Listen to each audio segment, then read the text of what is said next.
السلام عليكم ورحمة الله وبركاته.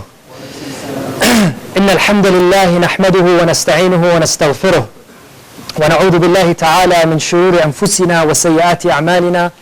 من يهده الله تعالى فلا مضل له ومن يضلل فلا هادي له، وأشهد أن لا إله إلا الله وحده لا شريك له، وأشهد أن محمدا عبده ورسوله. اللهم صل على محمد وعلى آل محمد كما صليت على إبراهيم وعلى آل إبراهيم إنك حميد مجيد، وبارك على محمد وعلى آل محمد كما باركت على إبراهيم وعلى آل إبراهيم إنك حميد مجيد. أما بعد. So about 1426 years ago, when the Prophet ﷺ was in that last year in Medina, and he saw that the Jews were fasting, the Jewish community of Medina, they were fasting on this specific day. And he asked, why are you fasting? And they said, this is a day of glory. This is the day that Allah subhanahu wa ta'ala saved Musa and Bani Israel from their enemy Firawn. Or the day Allah subhanahu wa ta'ala gave Musa and Bani Israel victory on their enemy Firawn and his people. So the Prophet sallallahu alayhi wa sallam said, نحن أولى بموسى منكم. We are more worthy and closer to Musa than you are. وَلَئِنْ عِشْتُ إِلَىٰ قَابِلٍ. And if I was to live next year, I will fast this day and the day before, the 9th and the 10th. So this specific day was the 10th of Muharram. And he said, if I was to live to the next year, I will fast the day before, the 9th and the 10th. Abdullah ibn Abbas said, the next year did not come except that the Prophet ﷺ left this world and met his Lord. So this day, this specific day, the 10th of Muharram, is coming up next Tuesday, inshallah. And of course, this gives us to remember what the Jews said on that day, what happened on that day, is that Allah subhanahu wa ta'ala saved Musa and Firawn. And one thing just to note that fasting that day, and of course there's the difference of opinions of the scholars, there's the 9th and the 10th, or the 10th only, or the 10th and 11th, or all three. But fasting that, and if Allah subhanahu wa ta'ala accepts it, your previous sins from the last year will be forgiven. And this is amazing. Getting the sins of the last year, getting sins, Allah subhanahu wa ta'ala forgiving sins in general is just an amazing thing. This is something, as the Prophet ﷺ said, the best day since the sun came out. Or as he told Ka'b ibn Malik, when Allah subhanahu wa ta'ala revealed the verses of Tawbah, he said, Ya Ka'b, abshir bi khayri yawmin mundu waladatka ummuk. He said, Ya Ka'b, glad tidings upon you for the best day since your mother gave birth to you. That day was what? That Allah subhanahu wa ta'ala forgave his sins. So, bi'idhnillah subhanahu wa ta'ala will be celebrating that day by fasting. And so when Sheikh Navaid told me that, to give the halaqah what topic, we're talking about what topic and everything, and I said, since the Ashura is coming, let's talk about the reflections of Musa and Firawn, the story of Musa and Firawn. And as we were going through it, as I was going through it, something came up, and I noticed that it is the day that, Ashura is the day that Allah subhanahu wa ta'ala gave victory to Musa. But throughout the entire story, Allah subhanahu wa ta'ala in the Quran throws these gems and signs of victory. There was many achievements of victory throughout that story that I thought that the topic would be a reflections on Musa and Firawn and how Allah subhanahu wa ta'ala gives victory to the believers. It wasn't just an overnight thing where Firawn was in the middle of the Red Sea and then the sea just came and destroyed him. But there was a whole trace of victory that Allah subhanahu wa ta'ala gives that could be applied, that is usually applied in our daily lives. How Allah subhanahu wa ta'ala gives victory to the believer.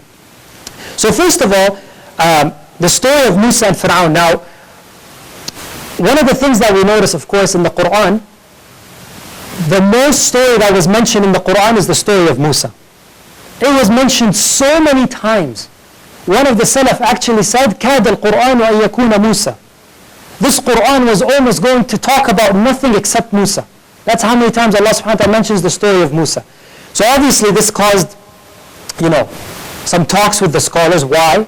There must be a divine wisdom and everything. And part of the wisdoms they did mention that one of the first things that comes to mind is that the scholars mentioned the resemblance of Bani Israel to the Ummah of Muhammad sallallahu alaihi wasallam. such a huge resemblance of how Bani Israel was and how the Ummah of Muhammad ﷺ would be. And this was, saying these stories and revealing it to the Prophet ﷺ, one of the main audience was the Sahaba and the Ummah itself. That, hey, listen, this happened before, so be careful for it to happen after. Right? This is how Bani Israel became corrupt, so be careful not to be corrupt that way. And now when you look at all the verses that talk about Bani Israel and how after they established their empire and everything, you'll find a lot of resemblance in our ummah today. And in the 1,000 years of history. Right? So the resemblance, that was the thing. The other thing was, the story of Musa and Bani Israel was different from the other stories. All the other stories that Allah subhanahu wa ta'ala mentions in the Quran, it's kind of like a simple image. There's a town, Allah sends a prophet from within the people of that town, the good guys believe in him, the bad guys wage war against them, Allah destroys the bad guys, saves the good guys, and that's it. That's the story of Ad, Thamud, Shu'aib. Then Allah subhanahu wa ta'ala doesn't tell us what happens after. What happens to the believers after that? Saves the good guys, destroys the bad guys, and that's the end of story. But with Musa alayhi salam, there's a different tone to it. Allah subhanahu wa ta'ala, not only does He save the good guys and destroy the bad guys, but then Allah tells us what happens after. And from that He shows us that He has established an entire nation for Bani Israel. He gave them tamkeen. He gave them an empire. And with that, Allah subhanahu wa ta'ala tells us the sunnah of empires. The sunnah of the rise and fall of empires. How they come and how they go. What happens to them. So we have some detailed story about Bani Israel and how they lived their lives, how they lived their government and their people. How they became corrupt and how some of them were righteous. And how all the empires were rising and falling and rising and falling. Right? So obviously, again, it goes back to the first point, which is resemblance to our ummah, the ummah of Muhammad sallallahu alaihi wasallam. So now to the story. So we're going to take snippets from going in order for the story of Musa and Firawn. We'll take snippets and then we'll just talk about how Allah subhanahu wa ta'ala gives victory to the believers. One of the first verses that we want to stop at, Allah subhanahu wa ta'ala says in Surah Al-Qasas, وَأَوْحَيْنَا إِلَىٰ أُمِّ مُوسَىٰ أَنْ أَرْضِعِيهِ. And we have revealed to the mother of Musa that nurse Musa. This has a lot of tafsir and a lot of talks amongst the scholars. Out of all the times that Allah subhanahu wa ta'ala mentions the story of Musa in the Quran, this is the only time Allah brings up the concept of nursing and breastfeeding. The mother of Musa to Musa. He didn't mention it anywhere else. وَأَوْحَيْنَا إِلَىٰ أُمِّ مُوسَىٰ أَنْ أَرْضِعِيهِ. Some of the scholars, they said, let's look at the surrounding verses. Reflect and look at what Allah talked about before. Allah subhanahu wa ta'ala started off, this is Surah Al-Qasas, He started off with the story of Musa and Firawn. Right?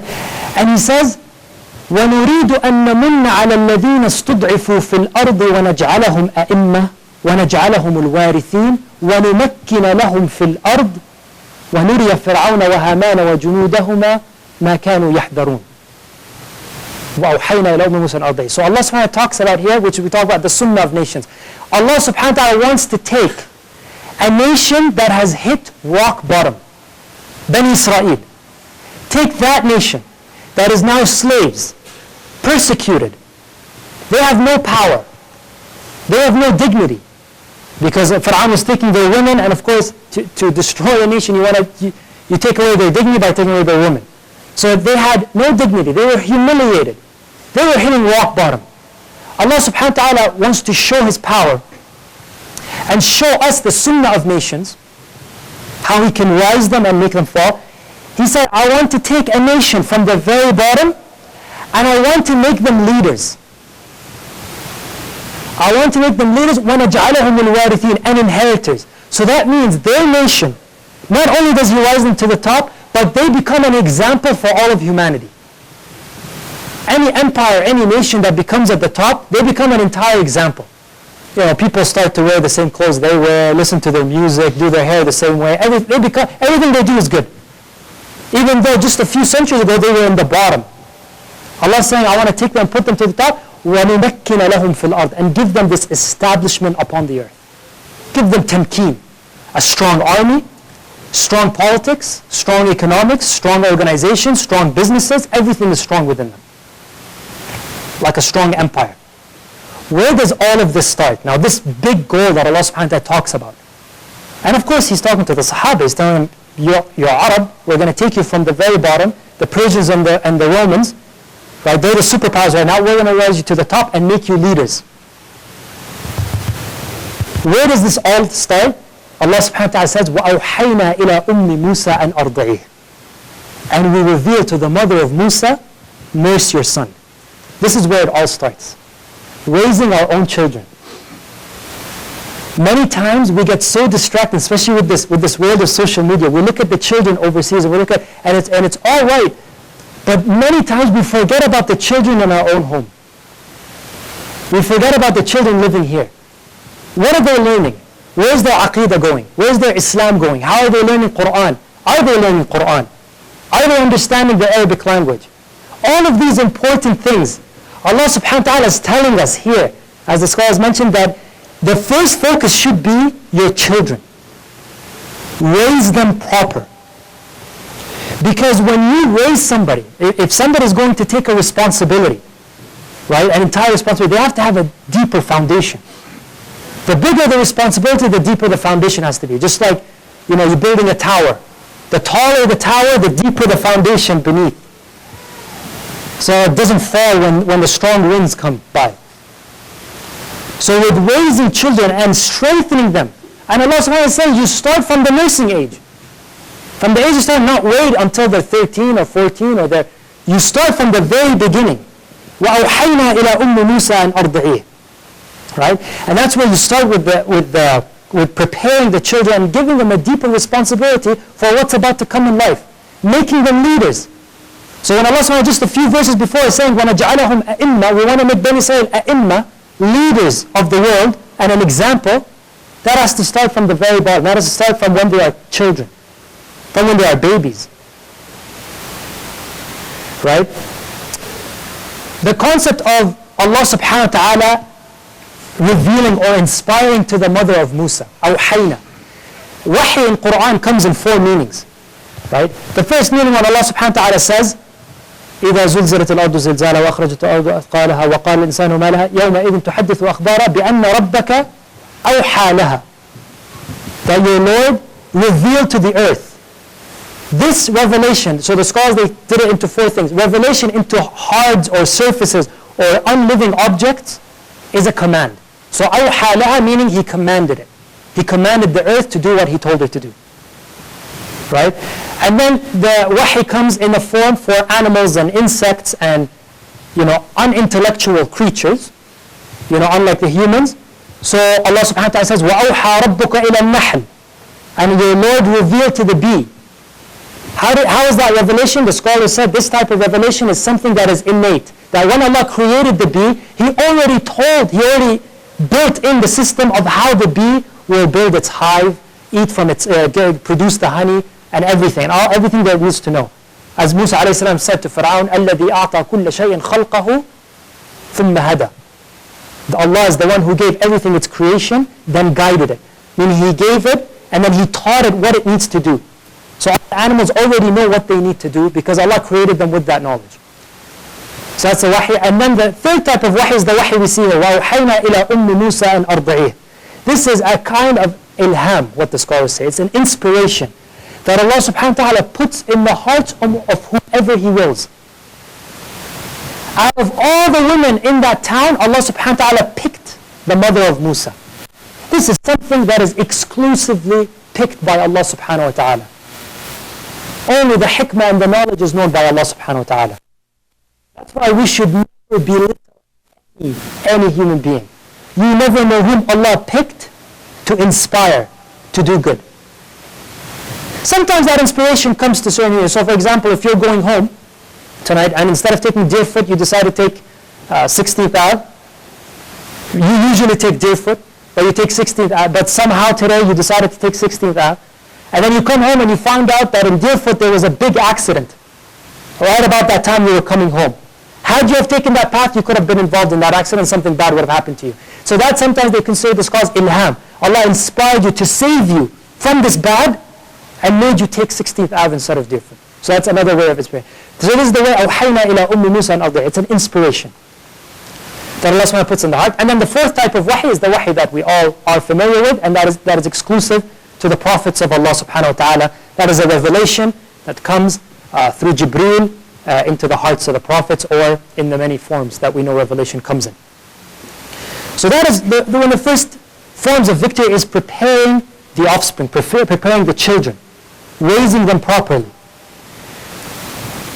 as Allah subhanahu wa ta'ala mentions. Now we move forward in the story.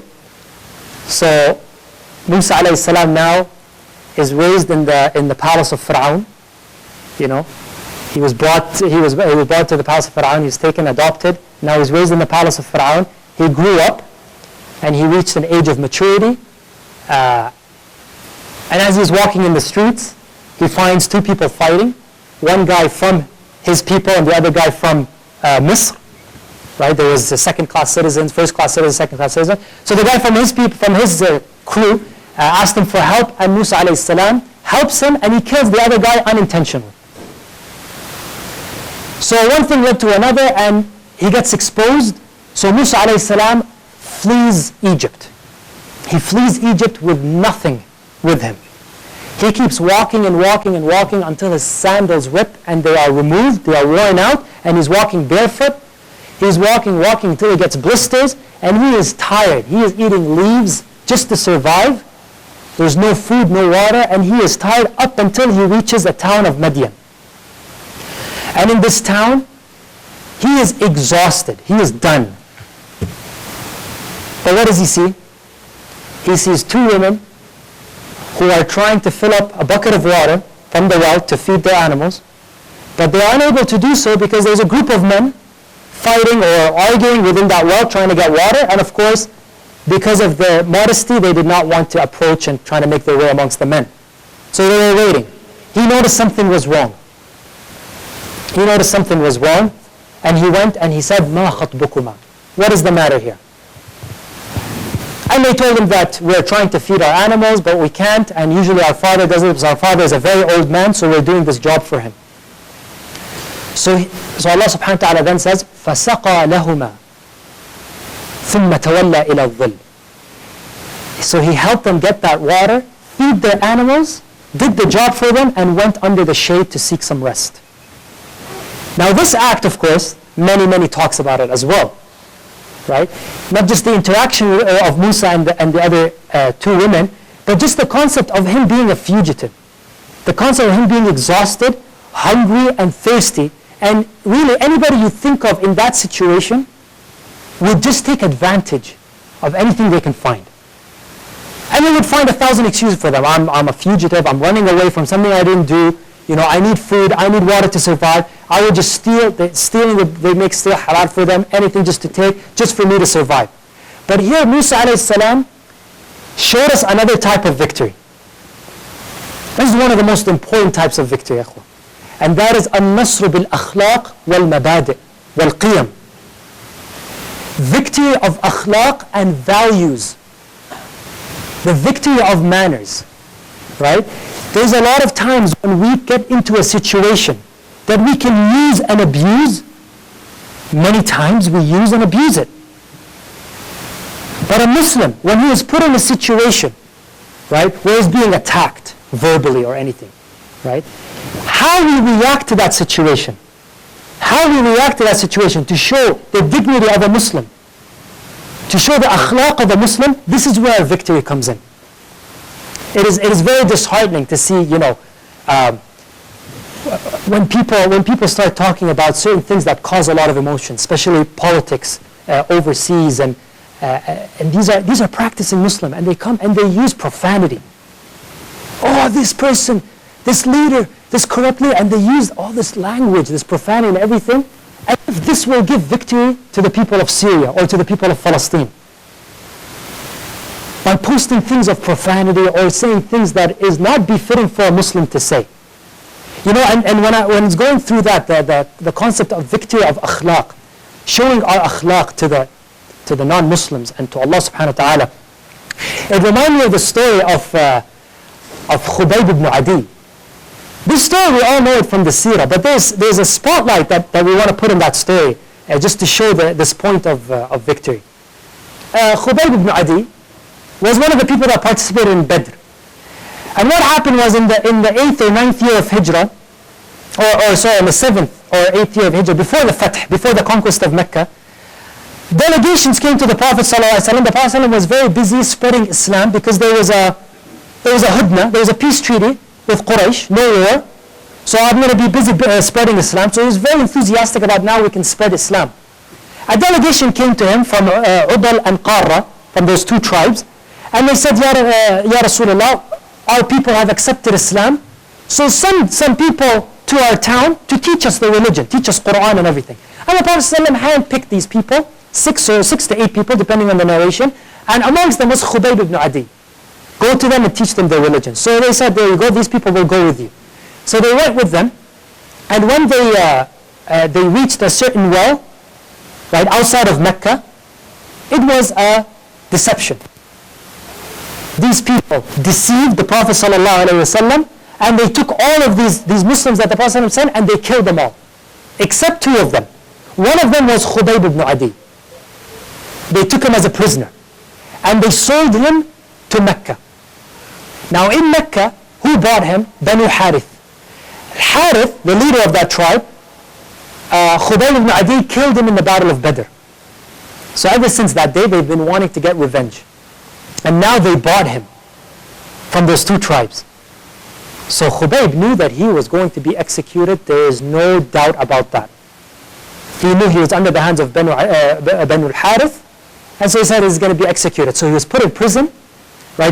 They put him in a prison cage, and he knew that the next day he was going to be executed. But he was sitting in his prison, and the woman who was there was a woman who was guarding that prison, right? She had a little boy with her. She became Muslim later, and she even said that I saw him eating a grape. This was from the miraculous things that Allah put on Khubayb. I saw him eating a grape, and in Mecca there was not a single grape to be found. Where he got that grape, Allahu A'lam. So she said that while I was on duty and guard, my young boy, غفلت عن ابني, I didn't find my young boy, but when I looked around, I found him, he's climbed over the prison cell into Khubayb. So she put her hand over her head and she started breathing really heavily, saying that he's going to kill my son. Now this is where the concept of dignity and akhlaq comes in. Khubayb ibn Adi had every reason, right, every fiqh reason, to take the son and threaten. So if you don't let me free, I'm going to kill him. He's in my hands now, a 5-year-old boy. He said, I'm going to kill him. Let me free or I will kill him. But subhanAllah, what did Khubayb do? He took him and he put him on his lap. And he started playing with him. This is the son of his enemy. He said he started playing with him. And then he looked at the mother and she looked scared. And he said, أَتَظُنُّونَ أَنِّي سَأَقْتُلُهُ? Do you think I'm going to kill him? So then he said, لَنْ أَقْتُلَهُ وَلَنْ أَضُرَّهُ إِنْ شَاءَ اللَّهِ. I am not going to kill him and I'm not going to harm him inshaAllah. And then he gave the boy back to his mother. And just like that. And then the next day, they tortured Khubayb and then they killed him. And the famous story where they told him, don't you wish that Muhammad was in your place? He said, Wallahi, I don't wish that he gets pricked with a thorn while I'm sitting with my family. This part of the story, where Khubayb gave the young boy back, this is victory in and of itself. النصر بالمبادئ والقيم. This is the victory of akhlaq. They show the dignity of the Muslims. And when the Prophet ﷺ sent him to teach the people their religion, he handpicked those people. He knew exactly who he had to pick. People not just who memorized the Quran, but who understood the deep meanings of the Quran. What Allah subhanahu wa ta'ala intended by revealing these verses. This is the victory that we want, the victory of akhlaq, that when a non-Muslim sees our actions, even at the times where Islamophobia comes, even at the time where we're being cursed at our face, insulted, offended, and all these things, we respond with this dignity and akhlaq. Akhlaq, we should never compromise on that. And that in and of itself is victory. That in and of itself is victory. The general rule, idfa' billati hiya ahsan. React to evil with that which is better. When you are in a position where you're getting attacked or insulted, especially because of your religion, always come out as the better person. Always come out as the better person. And that in of itself is victory. The victory of akhlaq and the victory of values. In our Islamic history, we find that we've been invaded by an outside enemy so many times. The Crusaders, the Tatar, the Mongols, all of these people. So many enemies. And you'll always find, because some of them became Muslim after, like the Mongols. They became Muslim. They would document in our history that when they went into Baghdad, when they came to kill all these Muslims, they were amazed by the dignity that the Muslims would keep. These are the people, the individuals, not the governments or the leaders. These are the individual Muslims. They were amazed by their akhlaq. They were amazed by their knowledge. They were amazed by their forgiveness and their mercy. Even though they were being invaded by an outside enemy that was killing their people. But they were documenting how the dignity of the Muslims was over any other nation they've seen. And it was amazing. When an enemy comes and invades their lands, and the thing they notice is the dignity of the Muslims, how they react. This in of itself is victory. And here Musa a.s. teaches us that lesson, the lesson of dignity and victory. When he saw those two women needing help, he didn't take advantage of them because of his situation. Right? He didn't treat them poorly. He treated them in the best way, in a very dignified manner. And of course, and what did that lead to after? Marriage, a job, and becoming a messenger of Allah. Right? This all led to the steps of him becoming a messenger of Allah subhanahu wa ta'ala. So that's the second type of victory. Now we move forward. So now Musa alayhi salam is the messenger of Allah subhanahu wa ta'ala, and he is told to go to Firawn.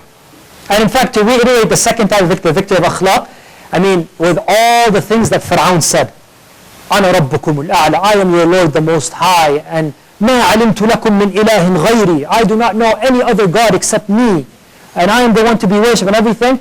Allah subhanahu wa ta'ala still says to Musa and Harun, فَقُولَا لَهُ قَوْلًا لَيِّنًا, which proves the second concept of victory. That Allah, the whole purpose is to say, Allah subhanahu wa ta'ala go to Firawn and speak to him in a very gentle manner.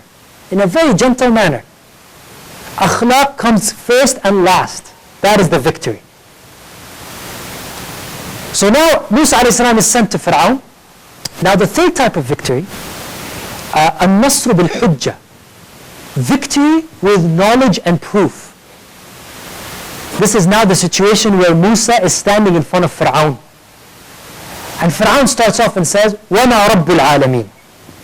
And this is a very rude way of talking, right? He's saying, what is the Lord of the worlds that you're talking about? Usually when you're asking about someone, you say, who is this person? You don't say, what is this person? What is used for something that, like a table or a wall or a door, something that doesn't have a brain. You say, what is this? But you don't point to a person and say, what is this? This is rude. It's like degrading that person. So he's being rude and saying, what is the Lord of the worlds? Not who is the Lord of the world. So Musa a.s. now responds. And in this conversation between Musa and Firawn, Musa a.s. gives us really the art of debate. So many lessons you extract from that in terms of how you debate.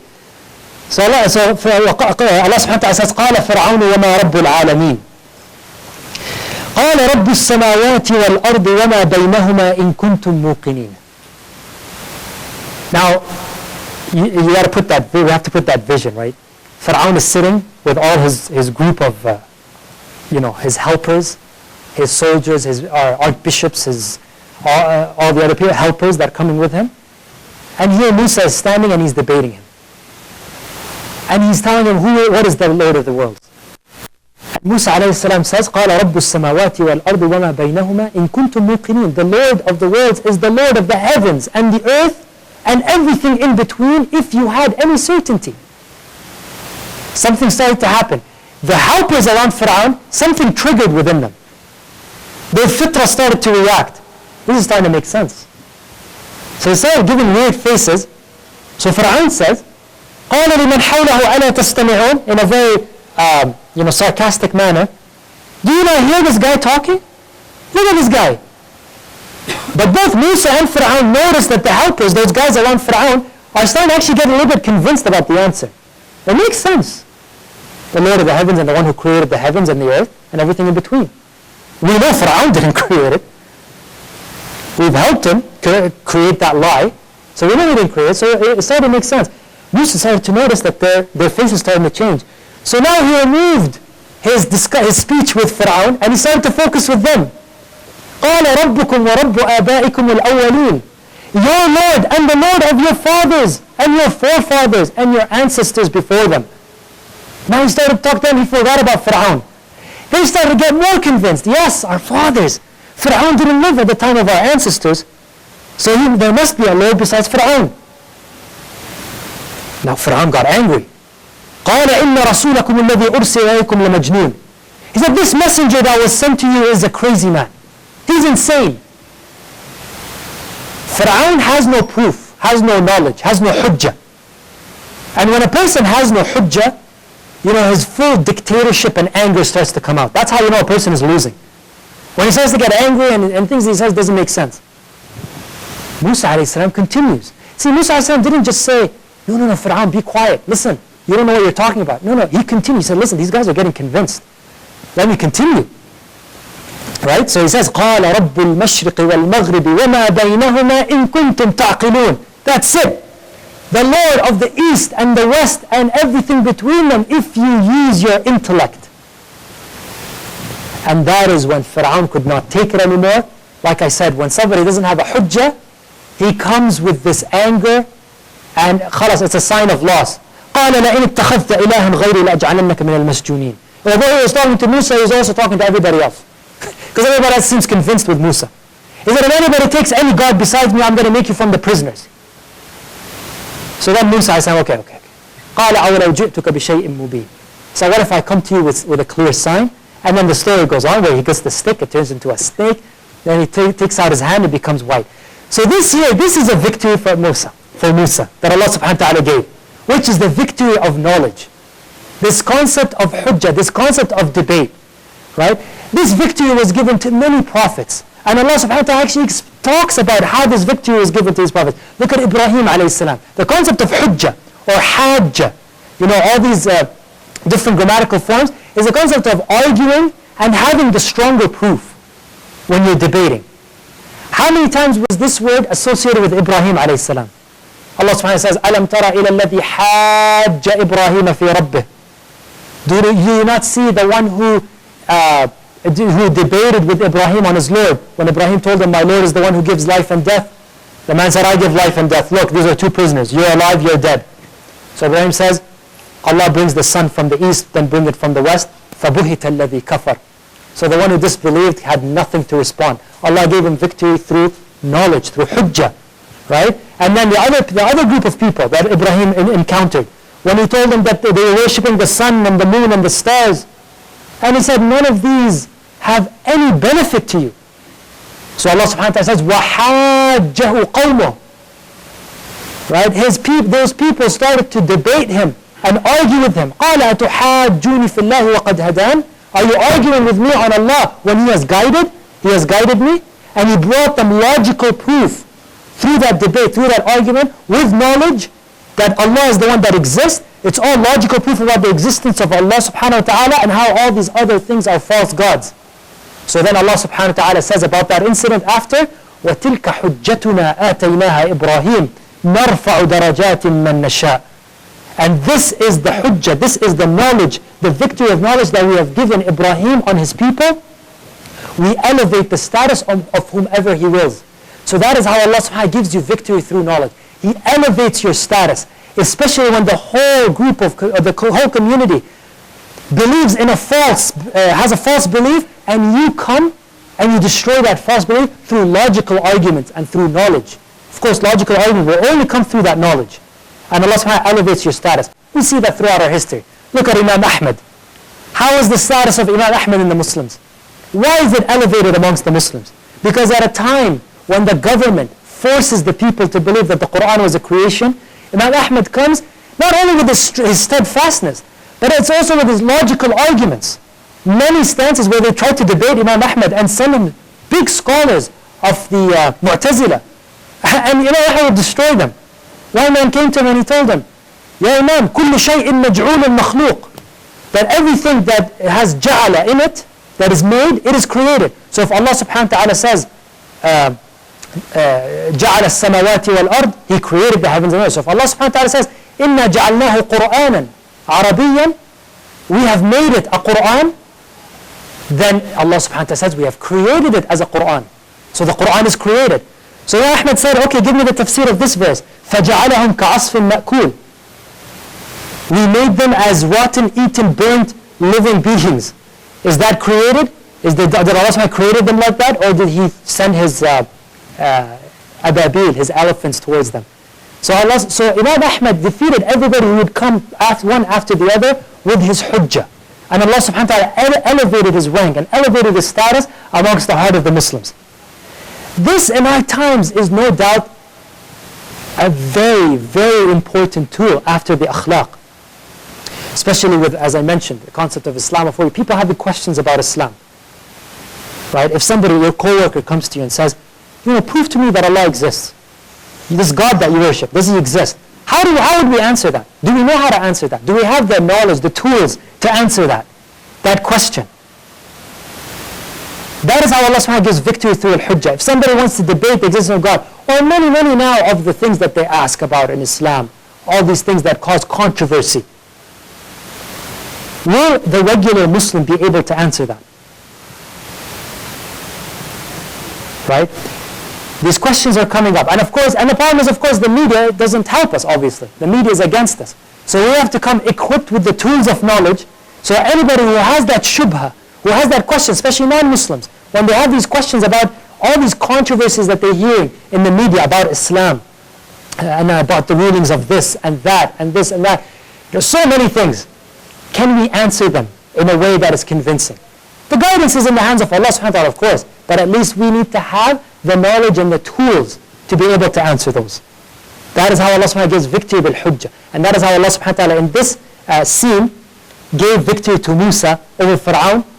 Firawn couldn't respond to him. He could not have a response to what Musa alayhi salam was saying when he was proving the existence of God. And that he wasn't God. That God is Allah subhanahu wa ta'ala, the Lord of the heavens and the earth.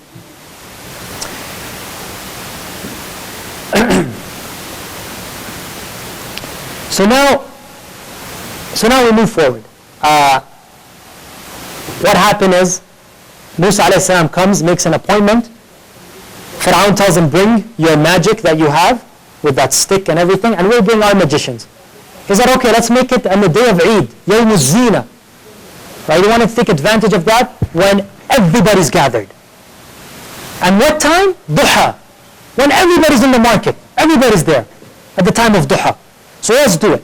So they bring, and then as we all know the story, the stick staff of Musa completely destroys and defeats and eats all the other sticks that the magicians brought. And so all of these magicians who are there, they make sujood. And they said, we believe in Allah, the Lord of Musa and Harun. And Bani Israel, become a good portion of Bani Israel, all of them become Muslim, and they go and run away with Musa. Right? Now in that, there are certain incidents that happen. Right? When they become Muslim and they flee with Musa. Firawn, he sits and he's telling his people, ذَرُونِي أَقْتُلْ مُوسَى وَلْيَدْعُ رَبَّهُ إِنِّي أَخَافُ أَن يُبَدِّلَ دِينَكُمْ أَوْ يُظْهِرَ فِي الْأَرْضِ الْفَسَادِ.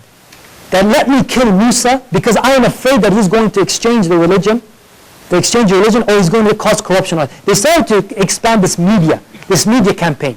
And Fir'aun started telling people, مَا عَلِمْتُ لَكُم مِّنْ إِلَهٍ غَيْرِي. I do not know any God to be worshipped except me. So this media campaign started to happen. But that didn't work. People started believing in Musa more and more and following Musa. So now the people around Fir'aun, they told him, are you going to allow Musa to continue with his corruption? And more followers come? What does Fir'aun suggest? قال سنقتل أبناءهم ونستحيي نساءهم. And this is the normative of dictatorship and oppressors. They're not creative. 40 years ago, why did the mother of Musa put Musa into the river?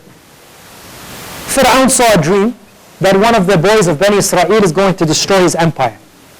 So he said, okay, easy. I'm going to kill every boy that comes. Any boy that is to be born is to report to us, and we're going to kill him. That way, nobody from Bani Israel will destroy my empire.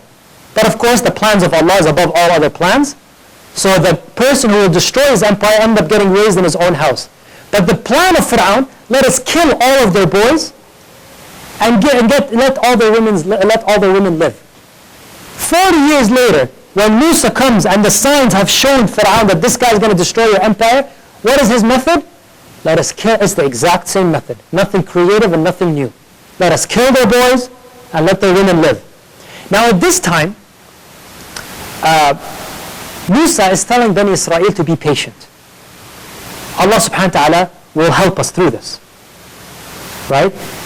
And Bani Israel said, قَالُوا أُوذِينَا مِنْ قَبْلِ أَن تَأْتِينَا وَمِنْ بَعْدِ مَا جِئْتَنَا. We were tortured before you came to us and after you come to us. They're complaining to Musa.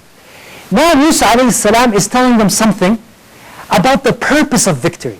We talked about the steps of victory, and that eventually the victory will come, right? The ultimate victory. See, the way we know victory, right, the ultimate victory, is that Allah subhanahu wa ta'ala gives us dominance over our enemies.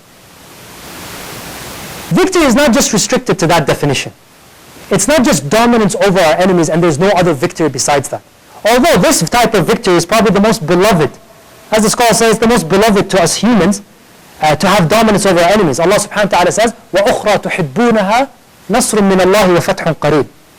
Right? And another thing that I will give you that is beloved and dear to you is a victory of Allah and a conquest that is coming near. And Allah was referring to the conquest of Arabia, that He will give the Prophet ﷺ and the Ummah. Right? So here, Musa ﷺ was telling them the purpose of victory. قَالَ عَسَى رَبُّكُمْ أَن يُهْلِكَ عَدُوَّكُمْ وَيَسْتَخْلِفَكُمْ فِي الْأَرْضِ فَيَنْظُرَ كَيْفَ تَعْمَلُونَ. That perhaps your Lord will destroy your enemy and will give you dominance over them in order to see how you will act. This is exactly the purpose of victory, which gets all the other victory behind that we just talked about. Akhlaq, knowledge, how people are treated. This becomes the purpose of the victory of the Ummah of Islam. That if Allah subhanahu wa ta'ala does give us dominance, if Allah does give us leadership, a'imma, makes us leaders, how will we react? Will justice be spread amongst the earth and good akhlaq? Or will it be worse than our enemies before us? Sometimes it comes through our heads. What if tomorrow Israel just says, here you go. Masjid al-Aqsa is yours, Jerusalem is yours, Palestine is yours, sorry we invaded your land, we're going to leave now. And then the Muslims took over. What's going to happen? Is the world going to be a better place? Or is it going to be worse? This is the thing, and that's when we look at individuals, when we look at our own selves, how is us as Muslims? And this is what Musa ﷺ was telling Bani Israel. عَسَى رَبُّكُمْ أَن يُهْلِكَ عَدُوَّكُمْ. And when the word asa is used in the Quran, most likely it will happen. It most likely will happen. So Musa says, it will happen, no doubt. But the point is that when Allah gives you that dominance, that victory of dominance, how are you going to react? How are you going to act? Are you going to serve humanity? Or are you going to cause corruption on the earth? So this is just, comes in the middle as a break for all the victories that Allah subhanahu wa gives victory to the believers. How would we react with any blessing that Allah subhanahu wa ta'ala gives us? This is the question. We ask Allah subhanahu wa ta'ala, give us a job, give us this, give us this. Then when that does happen, when Allah does answer dua, and He will answer your dua, for sure, how would we react? Are we going to thank Allah subhanahu wa ta'ala, or are we going to disobey Him even more? So Musa alayhi salam was telling them that this is the purpose of victory. That Allah subhanahu wa ta'ala will make them leaders amongst the earth. So now comes the fourth type of victory. Now it's coming very, very close to the destruction of Firawn. Where Musa alayhi salam, hits the stick on the ground, the Red Sea splits, and Musa and Bani Israel, they flee to the other side. as the sea was split. When they got to the other side, Firawn started to follow them. This victory, ikhwa, this is called the victory of intiqam, the victory of revenge. And that had the sweetest taste to the mouth than anything else. And the sweetest taste to the heart than anything else. To see the enemy that has tortured and persecuted you for generations, killed and slaughtered your children, humiliated your women. Now you see him not only being destroyed, but a slow, painful death and destruction coming upon him. That has a very sweet taste to it. The victory of revenge. And Allah subhanahu wa ta'ala talks about that very specifically. When He told Bani Israel, فَأَنْجَيْنَاكُمْ وَأَغْرَقْنَا آلَ فِرْعَوْنَ وَأَنْتُمْ تَنْظُرُونَ. Allah pointed that out very clearly. That we saved you and we drowned the people of Fir'aun while you were watching. You had a front row seat. It's very different than if somebody came to you, hey, did you hear that Fir'aun got destroyed? Oh, alhamdulillah, finally. No, that's different. You got a front row seat. You watched with your own eyes that very enemy and his people and his soldiers that for generations just humiliated you, he's just getting destroyed. Something that you wouldn't believe. Because my father and my father's father served this person. We believed he's a God. We believed he will never get destroyed. This empire is the strongest empire. Allah subhanahu wa ta'ala says, وَدَمَّرْنَا مَا كَانَ يَصْنَعُ فِرْعَوْنُ وَجُنُودُهُ وَمَا كَانُوا يَعْرُشُونَ. So we destroyed all the things that Fir'aun built, that entire empire that Fir'aun built, right? And everything they lived in, we destroyed it. And it came who? In the eyes of Bani Israel, as they were watching their enemy get destroyed. Sometimes when we read about history, especially when you read about how the Crusaders, in the year 492 Hijri, they came and they invaded Al-Quds. And then for 90 years after that, Muslims, not a single Muslim has prayed in Masjid Al-Aqsa for 90 years. And how for those 9 years, they were just killing the women, killing the children, killing the men, killing everybody, the Muslim land in the land of Jerusalem. Right? And you get so sad and everything, and then later you read, after 90 years, at the year 583, the Battle of Hittin, where Salah ad-Din al-Ayyubi comes, and not only defeated the Crusaders, he actually destroyed their foundation. They say in Arabic, كَسَرَ شَوْكَتَهُم. He completely destroyed. They never came back after that. That was the end of a 200-year crusade. And in that day, where he defeated them, and he went into Al-Quds, for the very first time in 90 years, they prayed Salat al-Jum'ah, and he led the prayer, and he gave the khutbah, and he led the prayer. Just when you read that in history, it kind of puts an ice to the fire that was in the heart. After reading 90 years of destruction, everything, and you start feeling this anger and everything, that concept of revenge is just very sweet to the heart, right? And that is a kind of victory that Allah subhanahu wa ta'ala gives to the believers. Allah subhanahu wa ta'ala says that we have sent messengers to the people, they came to them with the bayinat, فَانْتَقَمْنَا مِنَ الَّذِينَ أَجْرَمُوا. So we sought revenge from those who were committing a crime against our messengers. وَكَانَ حَقًّا عَلَيْنَا نَصْرُ الْمُؤْمِنِينَ. And Allah considers that as a nasr, as a victory. And it was a right upon us to give victory to the believers by seeking revenge from those who wage war against our prophets and our believers. So that is the fourth type of victory that Allah subhanahu wa ta'ala gives to the believers, is the victory of revenge against your enemy. The victory of revenge against the enemy. The fifth and final one, this would top it all off. All the previous victories that we talked about will mean nothing without this fifth victory. If you have dominance over the lands, if you have knowledge, if you have good akhlaq, all of them might lead to it, but they will mean nothing without that type of victory. When Fir'aun was actually getting destroyed and he was drowning, what did he say? آمنت أنه لا إله إلا الذي آمنت به بنو إسرائيل وأنا من المسلمين. Now I believe that there is no God except the one that Bani Israel believed in. Look at the arrogance. Not there's no God but Allah. There's no God but the one that Bani Israel believed in. And I am from the Muslims. Did Allah accept that tawbah? Absolutely not. الآن وقد عصيت قبل وكنت من المفسدين. Now you're saying it. You didn't even say it right. But now you're coming. After all this corruption that you've caused. So the greatest victory. Now if Allah was to have accepted that tawbah, would this have been a story of victory of Musa over Firawn? Absolutely not. The greatest victory that a Muslim would get is to die with La ilaha illallah. None of those other victories we talked about will matter if that victory is not achieved. To die as a Muslim with La ilaha illallah. If Fir'aun achieved that, this would not have been a story of Musa victorious and then Israel victorious over Fir'aun. It would have been a story of the tawbah of Fir'aun. It would have flipped the entire story. Didn't matter what Fir'aun did in the past, didn't matter nothing. If Allah accepted that tawbah and made the qadr to have him to do tawbah, it would have been, the Quran would have been filled with the story of the tawbah of Fir'aun. But that's not the case. The ultimate victory that Allah subhanahu wa ta'ala will give a believer is to make him die as a Muslim. To make him die as a believer. And that is the most important thing. In fact, this is not even called Nasr. Nasr in Arabic is victory. This is, Allah refers to that in the Quran, fawz. Fawz, winning. They are the real winners.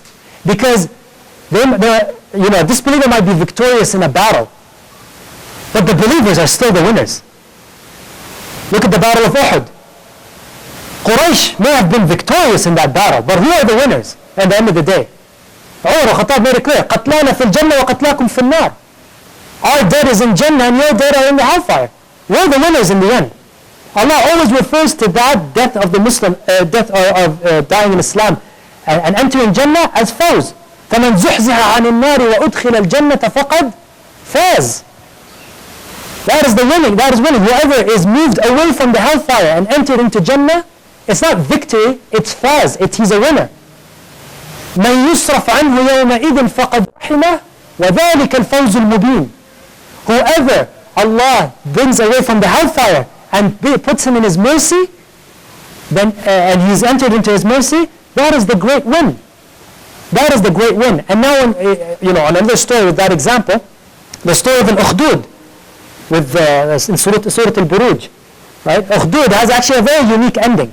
Usually the good guys win, we said in the beginning, and then the bad guys get destroyed. In this story, what does it say? The bad guys actually, threw the believers into the fire, into the trench, and that's it. That's the end of the story.